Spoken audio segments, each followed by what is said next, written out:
In the war-torn nation of Afghanistan, Patan's story is one of courage, sacrifice, and hope. Born in 1987 in eastern Afghanistan, Patan grew up in Kabul and faced the hardship of a struggling economy. After graduating from high school in 2002, he immediately joined the workforce to support his large family. Despite the challenges, Patan had a thirst for knowledge and had been proficient in English since his teenage years. In fact, he even taught English to other students while he was still in school. In 2006, Patan learned about the opportunity to work as a translator for the U.S. coalition forces. For 3 years, Patan worked closely with the U.S. military as a cultural advisor and interpreter, primarily on the eastern Afghanistan and Bagram airfield, the largest airfield in Afghanistan under American control. During those 3 years, he built strong bonds of friendship, including one with an American named Justin. Having saved a substantial amount of money, Patan made the difficult decision to leave his translating job and his American friends and focus on furthering his education. He enrolled in a private university in Kabul and pursued a bachelor's in business administration. Simultaneously, he worked as an administrator at the Japanese embassy, a position he held for 5 years. In 2009, Patan met his future wife, a woman whose beauty and grace captivated him. After initial introductions, their families agreed to the union and they were married in 2011.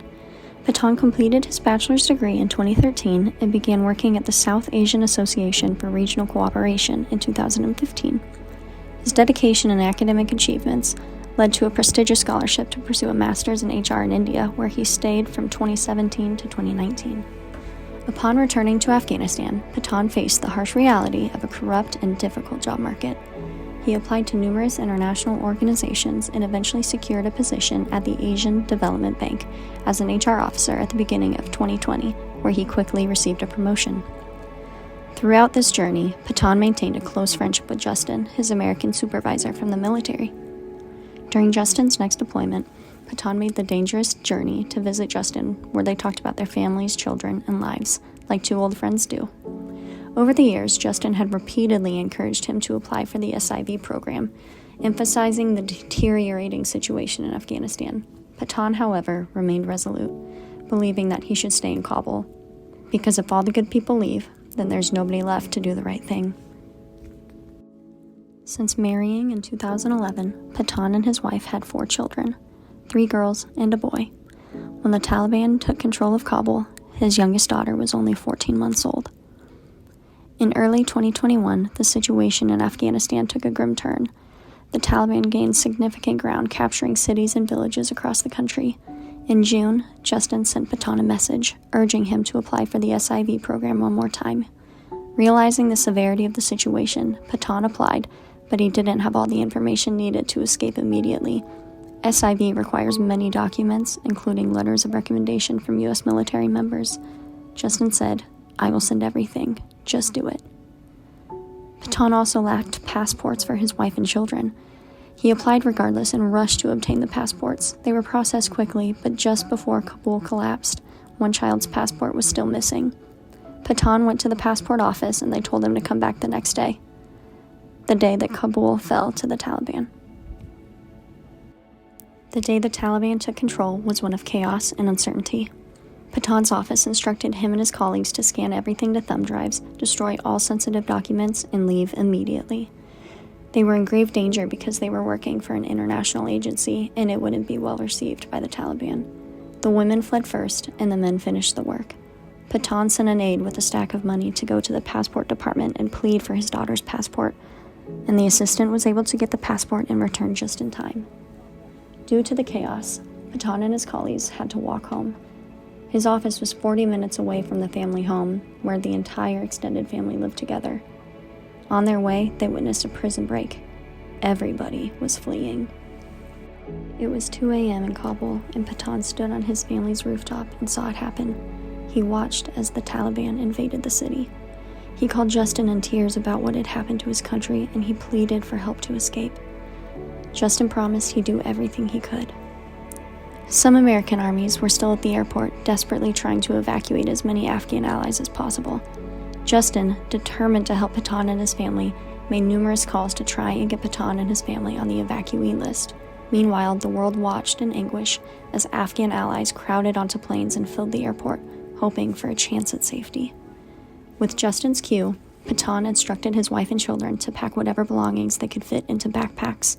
He told his parents to gather and burn any items that could link them to Patan. Heartbroken, they had to leave behind cherished memories, including the video of Patan's wedding and his degrees. With his brother and cousin driving them, they made their way to the airport, joining thousands of others seeking escape. Meanwhile, Justin connected with Cindy, a high-ranking officer in Florida who managed to get their names on a list for evacuation. He directed Patan to go to another gate, away from the overwhelming crowd. There, Patan was to approach the gatekeepers and provide a password given by Cindy. However, as he reached the gate and shouted the code, an officer fired a shot. Fearing for his life, Patan realized he had to retreat to protect his family. He was then told to hide on the outskirts of town, and the army would send for them. They watched all night as others were picked up by trucks, but theirs didn't come. Disheartened and out of options, they returned home to Patan's parents, who were shocked to see them. Just as they settled back, Cindy contacted Patan with a new plan.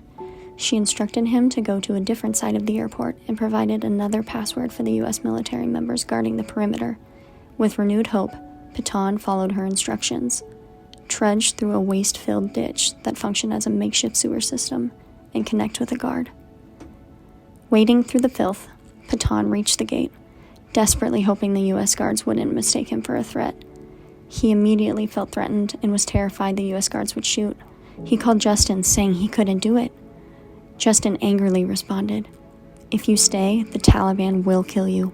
Be brave and get closer to the soldiers, because they might shoot your leg or your arm, but they won't kill you.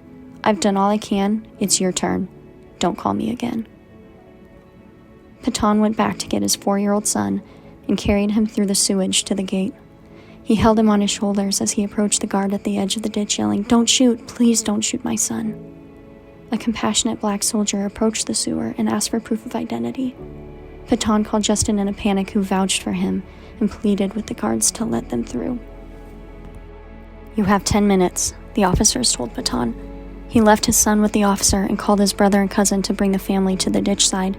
Patan hurried back and forth through the sewage, carrying each of his young children to the safety of the army officers. Exhausted and covered in filth, he finally returned for his wife, but she insisted on walking through the sewage herself, displaying her own bravery and resilience. With Cindy's help, their names were on the evacuation list, and on August 24th, 2021, they flew to Qatar, where they stayed 4 nights alongside 20,000 others. The day after they left, on August 25th, hundreds of people, including U.S. military personnel, lost their lives in the same sewage-filled ditch and gate where Patan and his family entered the airport. On August 29th, Patan and his family arrived in D.C., grateful and relieved to have reached the United States. Patan was still in the clothes they fled in, but he didn't care. He and his family were safe. Upon their arrival, they were taken to a welcome camp near the airport in D.C., where they received clothing, showers, hygiene products, and ample food. Patan picked some jeans and a white t-shirt. Though they had a bed, Patan struggled to sleep, unable to cope with the last few days and having flashbacks of wading through the waste. They were then taken to Blackstone in Virginia, a military base acting as a refugee camp. Early on, the government requested all evacuees to rank their preferred destinations. Most people were choosing Virginia or California, but Patan surprised the enrollment officer by selecting Kansas, a state that most others had never heard of. While many of those resettled in Kansas or Missouri were sent there because their preferred rankings were at capacity, Patan's choice was motivated by his desire to be closer to Justin, the friend who had helped him throughout their journey. Although Afghan evacuees had the option to leave with relatives or connections in the U.S., Patan decided to wait and go through the official resettlement process to ensure the best outcome for his family. Justin offered to come and get them, but Patan wanted to follow the proper procedures. They waited 67 days. While at Blackstone, makeshift rooms were created by using sheets between beds. They only had one bed, but plenty of blankets for cots. Soon, local groups donated thousands of toys to the camp, and his children received many toys of their own. When they left the camp, Patan allowed each of his kids to choose one toy to bring with them on the plane, but they were distraught about leaving behind the toys they'd become so attached to during their stay. After a canceled flight in mid-October, finally, on November 3rd, they arrived in Kansas. Justin warmly welcomed them at the airport and took them to the extended stay hotel where their resettlement agency had arranged rooms for them. The next day, Justin returned with his own family to take Patan and his children and wife out for their first seated breakfast in America. Finally, after 15 years of friendship and staying in touch, their wives and children had the opportunity to meet each other in person. Justin wasted no time sharing Patan's story with his friends. The community rallied around Patan and his family, providing overwhelming support and hospitality. Justin's church family and friends in Kansas City embraced them, going above and beyond to assist.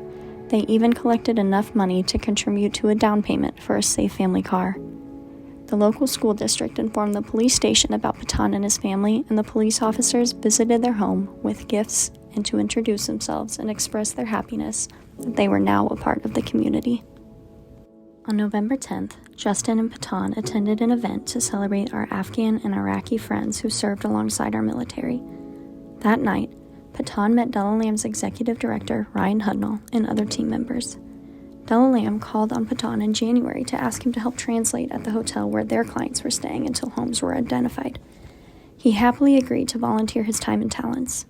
Patan was offered a full-time role at Della in February 2022, and he is now serving in a management role on the Refugee Services team. Patan's wife, who knew little to no English upon arriving, attends free English classes to learn the language. Their older daughters have made great progress in school and now speak English fluently, sometimes even correcting their father's pronunciation. Their son will start kindergarten in the fall and has already begun picking up the language. All the children enjoy going to the park and making new friends in their new home. In Afghanistan, girls are only able to attend school until the 6th grade, but now Patan's daughters can pursue higher education without fear. Patan's father instilled in him the importance of education for both boys and girls, and he is continuing that legacy with his own children. Patan expresses deep gratitude for Justin, who not only helped them escape, but also guided them through the process of adapting to their new city. Not all Afghan neighbors have had the strong support system that Patan's family has had, but each one of them is resilient and working their way to self-sufficiency. Their future in their new country is still unknown. Patan is constantly stressed about his SIV status and wondering if they need to seek asylum, two processes that can't be done simultaneously.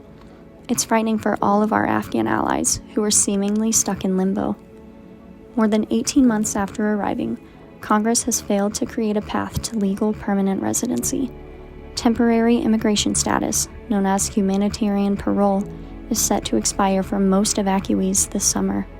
This is why we can't forget about our new neighbors. The Afghan Adjustment Act will provide them peace and security in the new country they worked so hard to get to. Here at Della Lamb, Patan and his team continue to welcome, aid, find employment, and serve refugees from across the world. Families are being reunited, and human resiliency continues to triumph over chaos. On behalf of Patan, Della Lamb, and all of our new neighbors from across the globe, thank you for creating a welcoming Kansas City. Your support makes this happen. You can donate and learn more about partnering with our new neighbors at dellalamb.org.